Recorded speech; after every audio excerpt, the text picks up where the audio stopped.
Kalau misalnya Alkitab bilang oleh bilur-bilurnya kita disembuhkan, tapi kenapa aku nggak mengalami kesembuhan? Kita nggak bisa menjaga mulut orang. Aku sempet keluar dari rumah cari obat karena Menurut kamu, apakah bisa melayani dengan hati yang penuh kepahitan?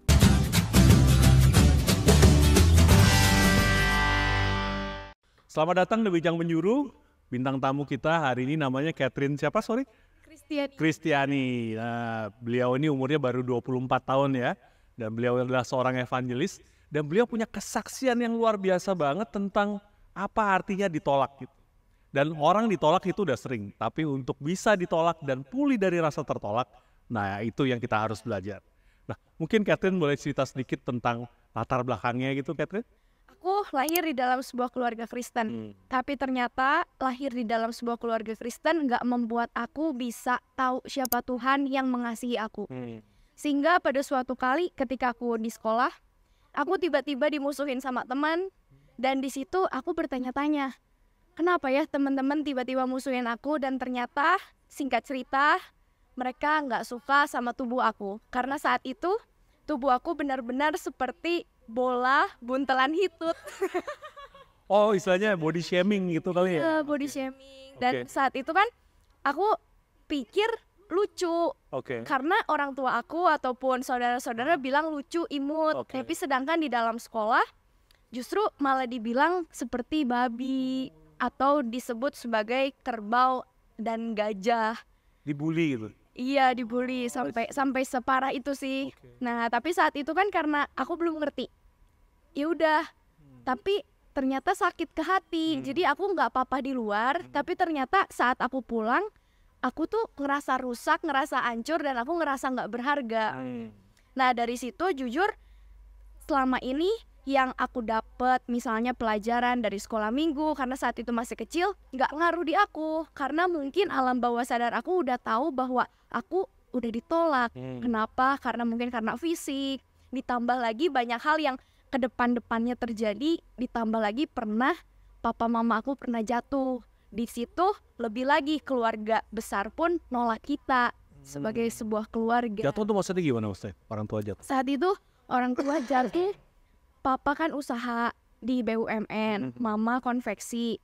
Singkat cerita, di tahun yang sama, awal tahun papa ditipu, nggak dibayar. Mama juga di beberapa bulan kemudian nggak dibayar juga. Nah, di tahun itu kita terpuruk, nggak bisa secara finansial lah ya, secara finansial. Dan saat itu bukannya ada orang yang nolong gitu ya, tapi justru malah mengucilkan kita. Sampai istilahnya di dalam gereja juga papa tuh dimusuhin. Saat itu kan Catherine masih kecil ya, kayak mungkin kayak mereka takut diutangin atau apa gitu kan? Sampai kayak gitu. Dan termasuk keluarga besar. Untuk sebagian, tidak semua sih, tapi ada termasuk keluarga besar di situ. Kamu umur berapa waktu itu? 13 tahun. 13 tahun. Iya. Dan itu adalah titik balik aku di mana aku serahin diri aku kepada Tuhan. Di tengah segala hal yang udah aku lewatin, mungkin belum berat saat itu ya. Cuman karena aku lihat segala kekacauan yang terjadi di rumah, aku beraniin diri untuk sujud di dalam kamar sendirian. Saat itu aku nangis sama Tuhan, bilang, Tuhan, ini Catherine, serahkan hidup Catherine buat Tuhan, pakai hidup Catherine menjadi alat bagi kerajaan sorga. Saat itu aku nggak tahu gimana caranya berdoa, nggak tahu gimana caranya mengenal Tuhan, dan aku nggak tahu ternyata apa yang aku sampaikan itu adalah sebuah nazar. Karena aku bilang kalau aku menyerahkan hidup aku, Tuhan tolong aku untuk bisa keluarga aku pulih. Ini kan, tapi sebelum itu kan kamu ngalamin bulian nih ya, karena banyak anak zaman sekarang itu ngalamin namanya body dysmorphia gitu, dia nggak suka tentang tubuhnya sendiri gitu kan ya. Nah, apa yang bikin kamu keluar sebelum nanti lanjut ke kesaksian yang ini ya? Maksudnya apa yang bikin kamu bisa pulih dari situ gitu? Nah, lucunya gini, ketika aku sadar kalau aku dibully, aku sampai pernah kena mental, depresi, dan aku akhirnya punya kayak anoreksia dan bulimia. Nah, jadi ketika aku kena mental itu, aku berpikir aku nggak akan diterima kalau aku tidak kurus. Aku tidak akan diterima kalau aku tidak cantik.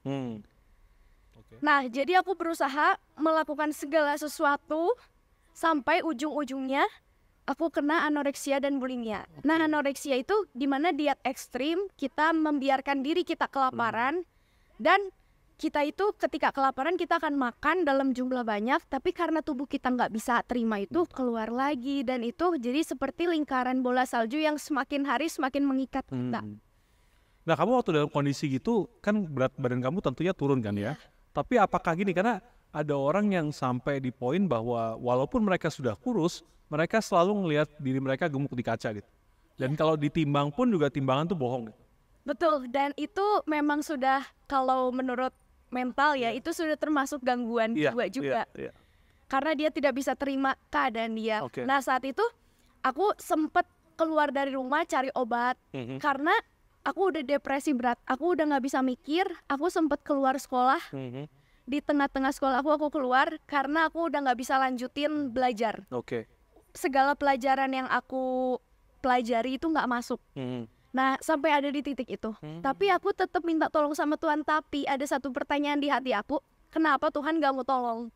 Kenapa Tuhan gak kasih kesembuhan? Karena aku percaya kalau misalnya Alkitab bilang oleh bilur-bilurnya kita disembuhkan, tapi kenapa aku gak mengalami kesembuhan? Aku bilang. Dan ternyata jawabannya bukan di Tuhan, tapi di mana aku memandang diri aku. Kalau misalnya identitas aku penuh di dalam Tuhan, seharusnya aku tahu aku diterima Tuhan dan aku perlu untuk merawat diri aku, bukan seperti itu caranya. Gitu. Jadi bisa dibilang bahwa teman-teman kamu tuh jadi identitas kamu kali ya? Iya, penerimaan. Jadi kamu cari supaya bisa diterima dengan istilahnya ekspektasi mereka lah gitu ya, sesuai dengan standar mereka. Nah, apa yang bikin kamu bisa keluar dari bulimia sama anoreksia? Karena aku tahu itu sangat sulit ya, karena banyak orang seumur hidupnya nggak pernah keluar loh itu. Itu perjalanan panjang. Aku 9 tahun kayak gitu. 9 tahun? 9 tahun seperti itu. Ketika aku selesai dengan itu, aku bilang kayak gini sama Tuhan, Tuhan, aku mau jadi alatnya Tuhan. Dengan kondisi seperti ini, tidak mungkin aku bisa melayani Tuhan seumur hidup dengan jangka waktu yang panjang. Karena bulimia, anoreksia itu bukan hanya merusak jiwa, tapi merusak tubuh. Segala sesuatu yang ada di dalam pencernaan itu pasti akan rusak dengan jangka waktu yang panjang. Aku bilang, kalau emang Tuhan pilih saya, Tuhan tahu apa yang jadi pergumulan saya. Sama seperti narkoba itu terikatnya sama. Saya cuma butuh mujizat Tuhan. Pertama, Tuhan bukan pulihkan langsung tubuh sayanya, tapi Tuhan pulihkan cara berpikir saya. Saya tidak perlu untuk diterima orang, tapi saya perlu untuk diterima Tuhan dulu. Identitas saya penuh di situ kok.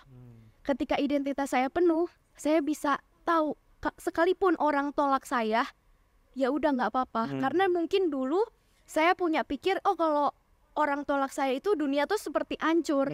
Tapi ketika saya mulai ngerti, Tuhan sembuhkan cara pikir saya, Tuhan sembuhkan jiwa saya.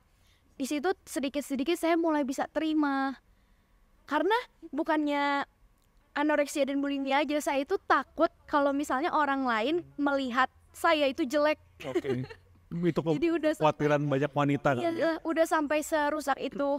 Dan sekarang saya lihat banyak orang yang tiba-tiba menghalalkan segala cara untuk apa? Operasi plastik. Which is itu nggak salah ya. Tapi jangan sampai identitas kita ditaruh kepada penampilan kita. Karena kebenarannya apa? Identitas kita sebagai anak Allah di dalam Kristus Yesus. Dan itu tidak bisa diganggu-gugat dengan apapun. Ya, saya sih percaya bahwa kadang-kala gini ya, karena body dysmorphia ini kan ada macam-macam bentuk tubuh, bisa bentuk hidung segala macam. Dan seringkali orang itu merasa hidupnya tidak penuh gitu ya, tidak komplit kalau nggak utuh ya bahasanya, nggak utuh kalau dia tidak ngelakuin sesuatu, misalnya operasi plastik atau apapun gitu. Sedangkan kalau misalnya berat badan masih bisa dirubah gitu ya, tapi kalau bentuk hidung, mata sipit itu tentunya kan nggak bisa dirubah dengan kemampuan kita kan ya gitu. Dan sedangkan mereka mengaitkan diri mereka dengan gitu, bahkan bisa jadi identitas mereka terkait sama bajunya, mereknya, segala macam gitu kan ya. Nah, ketika Catherine ngalamin itu gitu, nah kan buliannya belum tentu berhenti tuh, ya kan? Nah, gimana tuh responnya gitu, walaupun udah dipulihkan sama Tuhan nih, tapi kan buliannya masih ada. Nah itu responnya apa yang bikin beda yang dulu sama yang sekarang? Satu hal, kita nggak bisa menjaga mulut orang, tapi kita bisa menjaga hati kita. Kita tidak bisa menjaga apa yang terjadi di luar kita, tapi kita bisa menjaga hubungan kita dengan Tuhan. Jadi ketika saya melewati proses itu, banyak hal juga yang terjadi dalam hidup saya cuma mengandalkan Tuhan. Makanya mungkin sejak masa muda saya banyak orang yang bilang saya itu bodoh, menyerahkan diri sebagai full timer, sebagai hamba Tuhan. Tapi karena saya tahu kalau bukan Tuhan yang pilih saya mungkin udah nggak ada di titik ini. Mungkin saya juga udah sakit-sakitan, udah nggak bisa sembuh atau apa gitu kok. Jadi kita cuma bisa jaga hati kita dan hubungan kita dengan Tuhan. Iya, karena itu bagus sekali loh, karena banyak anak-anak muda itu dia nggak defenseless lah ya, dia nggak tahu bagaimana untuk menghadapi pikiran-pikiran orang tentang dia gitu. Dan tadi nasihat kamu tuh bagus sekali sih. Nah, mungkin boleh lagi balik ke tadi keluarganya kan, ada problem finansial, dijauhin keluarga. Itu gimana kondisi kamu pada waktu itu? Nah itu, ketika saya bergumul dengan penyakit mental yang saya punya, ditambah lagi proses dari luar, itu hancur banget kok. Jujur itu hancur banget. Saya sampai berpikir, Tuhan aku nggak kuat. Aku nggak kuat untuk lewatin ini. Setiap hari kan kayak efeknya seperti narkoba ya. Setiap dosa, segala dosa itu efeknya seperti narkoba, mengikat kita. Saya cuman bisa teriak sama Tuhan. Tuhan kalau emang Engkau ada, tolong pulihkan dan sembuhkan saya. Terutama keluarga juga. Jadi setiap dosa, setiap penyakit yang saya punya, setiap pergumulan di dalam keluarga, saya teriak sama Tuhan. Bahkan kok setiap pagi, waktu itu dari sejak saya SMP, jam 4 subuh, saya selalu doa. Sebelum saya sekolah, saya nyanyi pujian penyembahan, saya doa sama Tuhan. Saya itu, apa yang menjadi mimpi saya, apa yang menjadi pergumulan saya itu sampaikan sama Tuhan. Bahkan sampai saat ini ketika Tuhan mulai menyatakan apa yang menjadi panggilan di dalam hidup saya, sebenarnya itu apa yang sudah saya tulis dulu. Mungkin air mata saya ditampung di kirbatnya Tuhan. Oke. Nah, kamu sendiri kalau di keluarga kamu gitu ya, ketika kamu ngalamin bulian, kamu merasa ditolak segala macam, apakah keluarga kamu bagian dari derita kamu atau mereka bagian dari support system kamu? Nah, keluarga aku keluarga yang pasti baik dan support sebenarnya. Tapi saat itu mereka nggak jadi support system. Karena tipe aku ketika aku bisa melakukan semuanya sendiri, aku akan lakukan itu sendiri. Karena semenjak ekonomi digoncang saat itu, aku juga mulai bekerja sendiri, membantu orang tua, membantu keluarga, dan menyekolahkan satu adik. Oh wow, bisnis apa kamu waktu itu? Jualan guguk. Oh jualan guguk, kayak gimana tuh? Jadi awalnya gimana? Awalnya gini, kita udah posisinya bingung mau jual rumah. Tiba-tiba ada satu orang lihat rumah dan lihat guguk aku. Jadi punya satu ekor anak anjing saat itu. Kita udah tawar-tawarin. Jadi saat itu belum musim media sosial. Jadi lewat koran ataupun kita tawarin langsung ke pet shop, ke toko hewan yang ada. Kita udah keliling 2 hari, gak ada yang mau. Ditawar cuma 500.000. Which is modalnya aja lebih dari itu. Modal kawinnya, modal induknya, rawatnya. Ya udahlah, kita menyerah, terus kita bergumul untuk jual rumah. Karena udah terpuruk banget. Singkat cerita, orang yang lihat rumahnya, lihat satu ekor anak anjing itu bilang, Cat, ini mau dijual nggak? Mau. Karena kita posisinya saat itu udah menyerah ya, Moh. Aku pun udah menyerah. Terus orang ini bilang berapa? Berapa aja lah aku bilang. Tapi aku dalam hati itu bilang kalau bisa 1,5 juta aja. Supaya biar nutup semuanya. At least nggak rugi. Aku bilang kayak gitu. Ya udah saya beli. Dari situ kok. Sama seperti 5 roti 2 ikan. 1,5 juta yang aku punya dimodalin lagi, aku beli 1 ekor lagi, aku resellerin. Aku jual ke Jakarta. Saat itu aku ingat banget. Tiba-tiba dibeli lagi. Aku punya lebih lagi. Dari situ aku beli lagi. Sampai 9 tahun aku jalanin bisnis itu. Bisa bantu utangnya papa, bisa bantu dede, bisa bantu hari-hari untuk kita makan. Dan gak berkelebihan sih, tapi kita cukup, puji Tuhan. Bisa berkatin orang sekalipun gak banyak. Kalau boleh tahu utangnya berapa waktu itu ya? 3,6 miliar. 3,6 miliar. Itu dituntaskan dalam waktu 9 tahun? 4 tahun pertama. 4 tahun pertama. Nah, kalau kamu kan istilahnya gini, banyak orang itu memang gimana bilang ya, dia itu dipanggil Tuhan, dia tahu gitu, dan dia nggak pernah ada bisnis yang sukses. Ngerti maksudnya ya? Iya. Jadi dari awal dia nggak ada bisnis yang sukses gitu. Nah, saya jarang menemukan yang istilahnya bisnisnya sukses gitu ya, dan dia lepas semua untuk jadi full timer. Kalau seumuran kamu gitu, kalau yang sudah dewasa umur 40-an, 50-an sering lihat gitu. Kalau yang umur 20-an saya jarang sekali ketemu gitu. Apa yang bisa membuat seperti itu? Nah, dari situ ya kok ada cerita lagi. Gimana? Ketika bisnis berhasil, kita udah lumayan. Saya bilang sama Tuhan lagi, Tuhan minta bekal dong buat saya melayani. Karena saya udah tahu saya akan dipanggil Tuhan menjadi seorang full timer. Covid terjadi. Di zaman Covid itu, Tuhan berkati kita melimpah-limpah. Yang misalnya omset sekian, itu bisa berkali-kali lipat. Di situ aku bisa mulai nabung. Bisa beliin orang tua lebih. Mobil, apa, bisa lebih. Tapi singkat cerita, saya tuh memutuskan untuk putus dari pacar saya. Karena saya mau serius dulu sama Tuhan, saya pikir seperti itu. Terus, papa mama saya nggak terima. Papa mama saya nggak terima, papa mama saya marah. Ketiga kali, itu saya babak belur.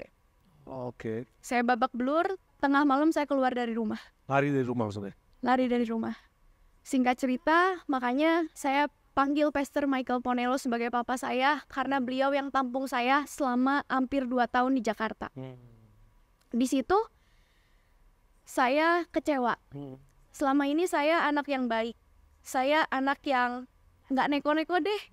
Tapi kenapa ketika kamu putus sama pacar kamu itu begitu berarti sekali sama orang tua kamu? Kenapa ya? Kalau boleh tahu. Orang tuaku berpikir kamu mau cari apa lagi? Kamu mau cari apa lagi? Maksudnya dia udah baik, udah ada usaha. Kamu mau apa lagi? Sedangkan maksud saya ini mau memurnikan hati dulu. Untuk break sejenak biar dia pun bertumbuh dalam Tuhan, saya bertumbuh dalam Tuhan. Tapi singkat cerita, mislead, misunderstanding, dan terjadilah hal itu.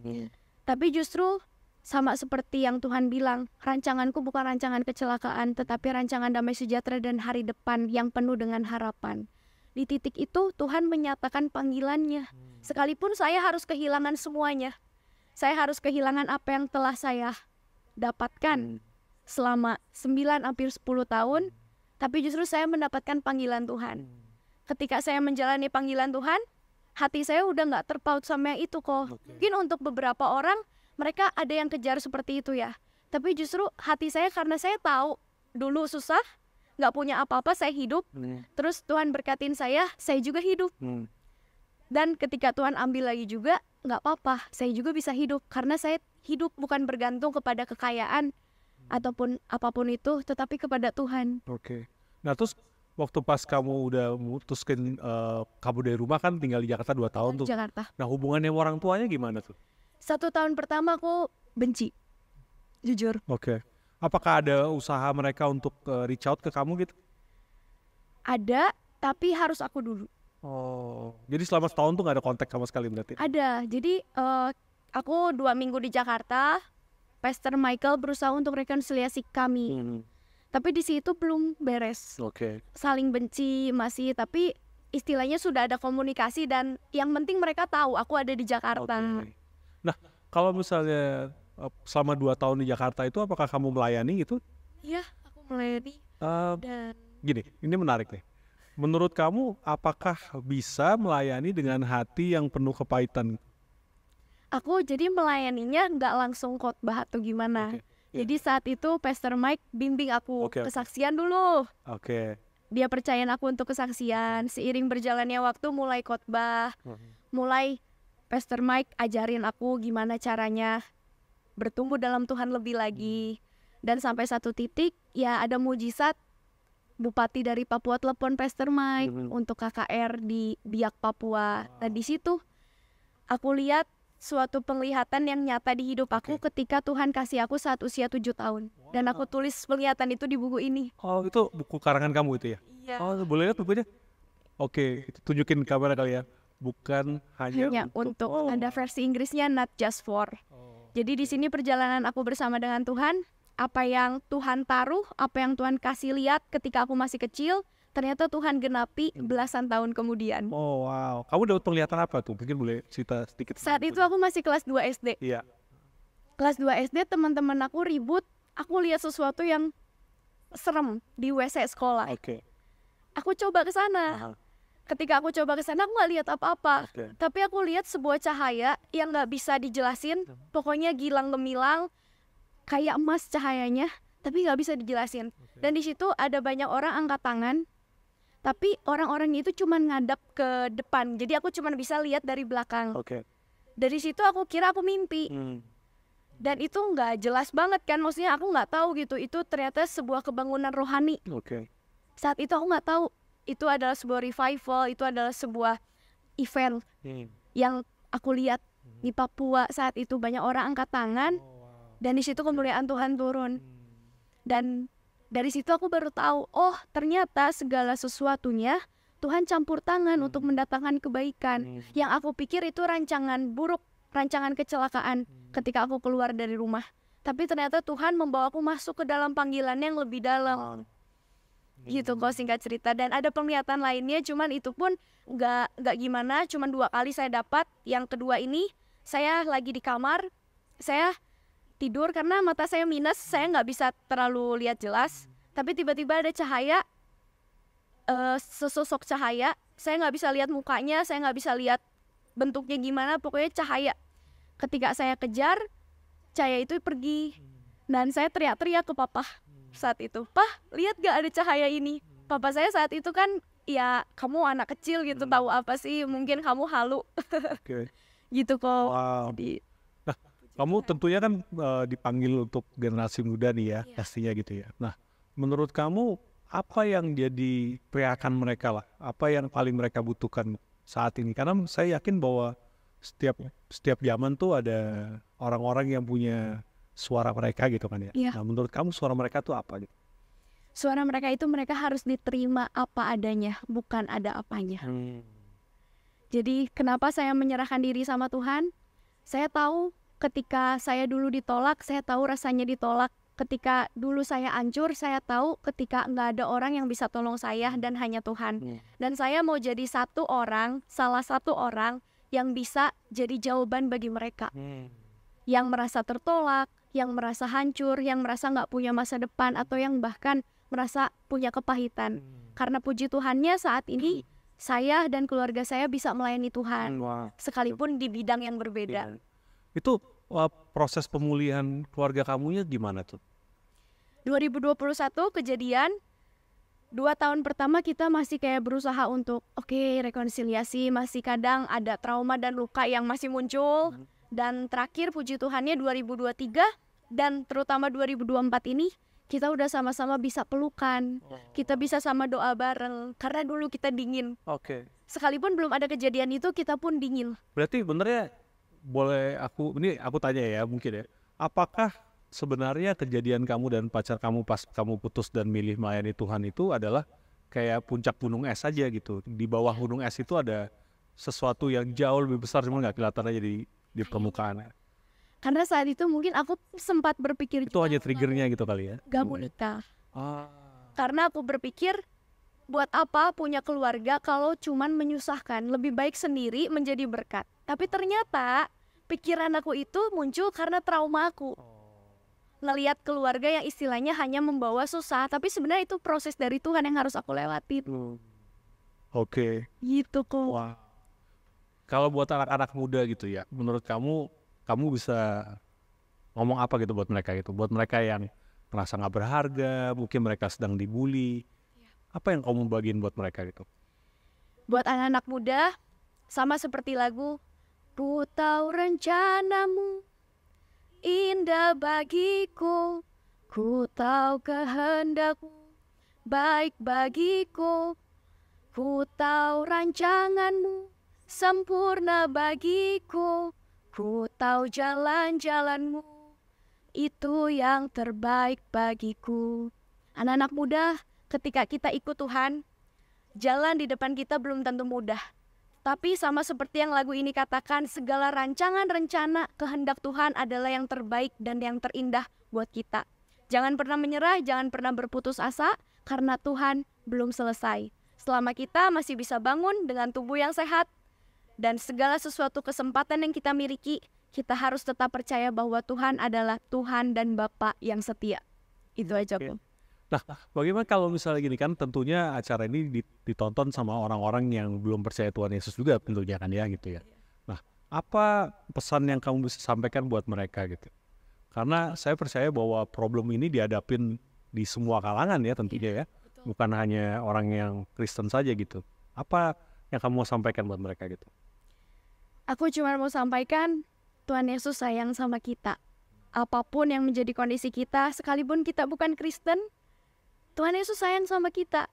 Dan Tuhan Yesus akan menerima kita. Ketika kita minta tolong sama Dia akan menjawab kita sesuai dengan pergumulan dan kebutuhan kita kok. Jadi bukan cuma yang pengikut Kristus aja, bukan cuma seorang hamba Tuhan aja, tapi Tuhan Yesus sayang semua orang dan Dia terima semua orang. Mungkin kalau aku boleh tambahin sedikit mungkin kayak gini kali ya. Kan kalau kata Plato kan dibilang bahwa know thyself ya, kenali dirimu sendiri gitu. Dan seringkali orang itu bisa bulimia, anoreksia karena dia nggak kenal dirinya sendiri kan. Ya, jadi nggak tahu jadi dirinya kan, bahwa dirinya berharga, dirinya mulia, banyak hal besar yang bisa lakukan. Nah, tapi kita tidak akan bisa kenal diri kita sendiri kalau kita nggak tahu desain aslinya kita kan. Dan karena kita diciptakan segambar serupa sama Tuhan, untuk bisa kenal diri kita harus kenal dulu Tuhan seperti apa kan.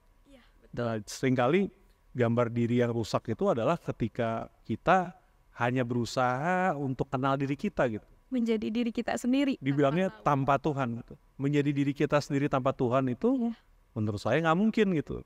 Betul. Karena untuk bisa jadi diri kita yang seutuhnya, kamu perlu tahu kamu diciptakan seperti apa. Betul. Untuk tahu diciptakan seperti apa, kamu harus kenal sama penciptanya. Karena kita itu diciptakan segambar gitu. Patternnya tuh dari Tuhan ya gitu. Makanya ini penting banget anak-anak muda gitu untuk supaya mereka punya hubungan sama Tuhan gitu. Betul. Nah, itu dia kok gitu. yang Catherine sampaikan ketika ngomong sama anak-anak muda khususnya. Kamu tahu ada seseorang yang menciptakan kamu. Jadi kamu di dunia ini tuh nggak langsung, tapi ada seorang pencipta. Dan pencipta itu harus kamu datangi. Untuk apa? Untuk kamu tahu apa fungsinya kamu. Dan kamu berfungsi bukan untuk mengalami penyakit mental, bukan untuk depresi, bukan untuk kepahitan, tapi kamu punya fungsi dan tujuan untuk kamu hidup berkemenangan, untuk hidup menjalani hidup ini menjadi jawaban bagi orang. Aku selalu bilang itu datang sama pencipta kamu. Dan pencipta kita siapa? Ya Tuhan Yesus, aku bilang seperti itu. Dan sama ini yang menarik gitu ya, karena banyak anak muda itu udah pertama gambar dirinya rusak gitu ya. Yang kedua adalah mereka sangat suka menghindari tanggung jawab gitu. Kemarin aku ada bintang tamu kita gitu ya, dia terangin bagus banget. Jadi dia ambil contoh gini lah ya. Kalau kita punya mobil gitu ya, mobil itu kalau di showroom identitas dia kan mobil ya. Ya kan, identitas dia mobil. Dan mobil itu kalau di showroom dia identitasnya mobil tapi kan nggak berfungsi. Waktu kamu beli, kamu tebus mobil itulah istilahnya gitu ya. Mobil itu baru punya fungsi jadi mobil kan. Nah makanya jadi identitas itu berkaitan sama tanggung jawab yang dipikul gitu. Nah seringkali malah menurut saya bagian dari menemukan identitas adalah dengan tanggung jawab yang dipikul gitu. Nah ini seringkali anak muda sehari-hari ini nggak mau gitu. Jadi menurut aku apa ya, intinya gini lah, kalau kita dalam kekristenan kan Tuhan Yesus bilang kita suruh pikul salib ya gitu ya. Pikul salib itu seringkali orang mikir cuman kayak apa, hal-hal rohani lah, berkata tidak pada dosa, terus udah gitu berdoa segala macam dianggapnya pikul salib. Menurut aku lebih dari itu. Tapi pikul salib itu adalah setiap kali saya berkata iya atau berkata tidak sama segala sesuatu yang nggak sesuai sama desain asli saya, gitu. Karena kan tentunya kayak kehidupan kamu sendiri pun juga pasti ada banyak yang istilahnya salib yang dipikul kan. Berkata iya sama yang benar dan tidak sama yang salah kan itu salib yang dipikul. Gitu. Nah kamu sendiri sekarang pelayanannya seperti apa? Kamu lagi sibuk apa di belakangan? Nah puji Tuhannya 2 tahun yang lalu saya sudah menyerahkan diri sebagai seorang full timer. Jadi saya hidup dengan iman, bukannya saya menganggur, tapi memang itu panggilan saya. Saya sibuk untuk melayani anak-anak muda, menjangkau generasi. Tadinya saya berpikir saya dipanggil untuk menjadi evangelism dari kota ke kota, pulau ke pulau, bangsa ke bangsa. Tapi Tuhan taruh hati saya bukan hanya seperti itu. Kamu harus mengembalakan. Kamu harus memuridkan. Karena justru sama seperti Tuhan Yesus memuridkan 12 muridnya dan sisa 11, itulah yang menggoncangkan dunia. Maka dari itu saya sekarang lagi fokus membangun pribadi dan pribadi. Mungkin istilahnya one-on-one discipleship. Itu yang saya lakukan. Sekalipun mungkin belum banyak, belum besar, tapi itu yang saya lakukan untuk keseharian saya. Dan saya juga ada dipanggil untuk menjadi dosen, tapi itu jadi pergumulan karena dipanggilnya full timer. Sedangkan kan kalau full timer saya terikat dari Selasa sampai Sabtu. Saya kalau misalnya terikat itu habis tenaga untuk mengajar, tapi saya tidak bisa mengembalakan anak-anak yang ada. Mengajar mata pelajaran apa kalau boleh tahu? Teologi.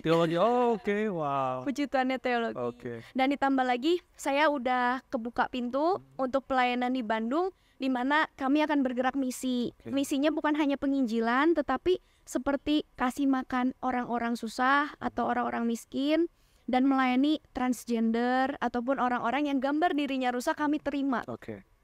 Itu karena gereja itu ada bukan hanya untuk orang yang suci, orang yang kudus, tapi justru kita, gereja bukan hanya gedung, tapi kita, tubuh Kristus ini, badan kita ini yang menjadi gerejanya Tuhan, yang harusnya menerima setiap orang yang membutuhkan Tuhan. Dan kenapa saya melayani seperti itu? Karena Koko tahu beberapa hari yang lalu saya dengar satu kesaksian, ada seseorang yang sudah hamil 7 bulan. Dihamilkan oleh seseorang pria dari suku mana. Terus tiba-tiba orang ini nangis. Dia bilang, saya ditolak 7 gereja. Di situ hati saya hancur. Bukan karena background saya dari sana, tapi saya tahu bagaimana rasanya sakit untuk ditolak. Lagian kan kalau selama dia mau bertobat, selama dia mau menyesal, selama dia mau berbalik untuk ke hidup yang benar, untuk ke jalan yang benar, kenapa kita nggak mau terima dia? Kenapa kita menutup pintu untuk dia, untuk banyak orang yang seperti itu? Gitu kok. Jadi itu yang buat hati saya bilang, Tuhan mungkin ini hal yang tabu dan nggak banyak orang setuju. Tapi ketika saya melakukan untuk Tuhan, sama seperti yang Matius 25 ayat 40 katakan, ketika kita melakukannya untuk salah seorang yang hina ini, kita melakukannya untuk Tuhan. Menurut dunia itu hina. Mungkin sebagai closing, mungkin saya mau nanya ini kali ya. Tentunya kan nggak setiap anak-anak muda yang dengar kita ini punya panggilan seperti kamu kan ya. Kamu kan bercerita tentang menemukan panggilan kamu. Nah, tentunya saya juga percaya bahwa anak-anak muda itu ada yang dipanggil di dunia usaha, di dunia bisnis, profesional, di berbagai macam bidang usaha. Nah, bagaimana mereka bisa menemukan panggilan mereka? Itu menurut kamu gimana? Itu menjadi sebuah perjalanan panjang ya kok. Tapi ketika saya menjalani, saya bisa bedain seperti ini. Ketika saya melayani orang, yang menurut orang lain mungkin kamu ngapain, tapi di hati saya penuh dengan sukacita. Di hati saya penuh dengan damai sejahtera. Saya punya kepuasan tersendiri. Like I live my life. Karena ketika saya menjalani bisnis, sekalipun bisnis itu diberkati Tuhan, iya, tapi kayak Tuhan kok kayak bukan ini ya. Dan hati kecil sih, jadi nggak ada afirmasi kamu ini, kamu itu, enggak. Tapi saya nurut sama hati saya sendiri karena saya percaya Tuhan ngomong lewat hati juga kan. Dan ketika saya melayani, kesusahan jauh lebih banyak, tapi saya bisa karena saya percaya saya diciptakan sebuah destiny saya untuk melayani. Apakah bisa dikatakan kalau gitu panggilan itu adalah seperti kata orang dunia kan find your passion gitu ya? Iya, bisa seperti itu. Passion saya mengasihi, melayani. Ada beberapa orang yang dipanggil di marketplace, jadi guru atau apa, dan saya pun belum tentu bisa seperti mereka. Dan mereka bisa menjadi berkat di sana, tapi jadilah garam dan terang, jadilah berkat di sana. Jadi mungkin pertama-tama harus kenali dulu passionnya apa kali ya. Gitu ya. Apa yang kamu suka, apa yang nggak beban buat kamu. Tapi bukan berarti semuanya nggak suka ya. Tapi kita pun jadi hamba Tuhan ya, profesional. Kita melayani orang, kita melayani sampai ke akar-akarnya kok. Kadang sampai tengah malam kita harus terima. gitu. Tapi tetap jaga kesehatan, kita balance lah. Cuman jangan berpikir bahwa hamba Tuhan kayak nggak kerja, nggak kantor, tapi kita pun profesional. Kita pun bekerja lebih berat, bahkan lebih capek daripada kantoran. Ini karena gini kan, di zaman sekarang ini karena banyak sekali pilihan gitu kan ya. Jadi kalau dulu kan banyak kali orang tuh nggak tahu mesti gimana segala macam, oleh karena mereka nggak punya pilihan. Nah di zaman sekarang tuh pilihannya banyak banget kan, sampai mereka dibilangnya FOBO ya, fear of better option. Selalu kalau aku pilih ini jangan-jangan ada lebih baik. Dulu FOMO, sekarang FOBO. Gitu. Jadi anak-anak muda itu mungkin cara mereka find passionnya gimana gitu? Nemuinnya gimana? Passion ya. Kalau aku, kalau ini berdasarkan pengalaman, bukan berdasarkan kebenaran. Aku coba banyak hal kok. Misalnya di musik ya. Aku bisa main 5 alat musik. Wow, oke. Tapi aku nggak pro. Apa aja tuh? Gitar, piano, bass, drum, flute. Oh, itu bisa bikin band sendiri. Iya, kalau aku punya tangan 8 bisa main. Jadi aku bisa itu, tapi aku nggak pro. Oke. Jadi kayak maksudnya ada beberapa orang yang pegang piano aja udah langsung kayak Mozart gitu kan, tinggal latihan sebentar lah. Nah kalau aku nggak bisa, jadi kayak aku belajar musik itu orang lain sehari, aku bisa seminggu. Tapi aku mau gitu. Nah terus ada satu sisi lagi, misalnya aku nulis buku. Oh ternyata bahasa aku lebih ke sastra bagus, lebih bagus dari yang lain. Makanya aku coba untuk ciptakan buku. Terus buat lagu, oh ternyata enak juga tuh didengar sekalipun nggak jago-jago banget. Nah, tapi kalau passion aku dalam melayani Tuhan, hatiku udah hancur ketika lihat orang seperti itu. Nah, mungkin untuk teman-teman yang mungkin tanya, aku di bidang apa nih, bingung, coba aja dulu. Selagi kita masih muda, selagi kita punya tenaga, punya kekuatan, explore dulu. Lebih baik mencoba daripada tidak mencoba. Wah, itu good quote. Jangan berani gagal, jangan berani gagal. Jangan berani, iya nggak kok? Jangan berani gagal atau berani gagal tuh. Iya, berani gagal. Jangan takut gagal, jangan berani gagal. Maaf bloopers. Nah, karena gini sih ya, aku belum pernah ketemu orang sukses yang gak pernah gagal tuh. Justru orang sukses itu orang yang gagal tapi bisa bangkit kan gitu. Kalau buat kamu sendiri benernya definisi sukses itu apa sih? Kalau boleh tahu. Kalau bagi aku pribadi, aku udah pernah mengalami sukses secara finansial. Itu pun dalam jumlah yang cukup besar. Untuk anak-anak muda zaman sekarang ya, berapa digit gitu ya. Tapi itu bukan sukses sejati. Ketika aku mengenal Tuhan, ketika aku melayani jiwa-jiwa, itu yang pribadi aku, itu adalah kesuksesan sejati. Ketika aku menjalani apa yang menjadi panggilan aku. Fulfill ya? Fulfill, itu sukses menurut aku ya kok. Dan Tuhan. Siap. Ya kalau aku ditanya sukses menurut aku very simple banget sih. Kalau aku hari ini lebih baik dari kemarin. Karena ya setiap kita dipanggil untuk sesuai desain aslinya kan ya. Betul. So the closer we get, ya itu setiap hari adalah sukses kan. Oke, kalau gitu ada lagi mungkin yang mau disampaikan, Catherine? Ada. Buat anak-anak muda, sekalipun orang-orang tua dan orang-orang yang young in heart atau lansia, kita jangan pernah menyerah. Karena di dalam setiap proses, justru di situ adalah proses yang akan membuat kita semakin kuat, bukan membuat kita semakin hancur.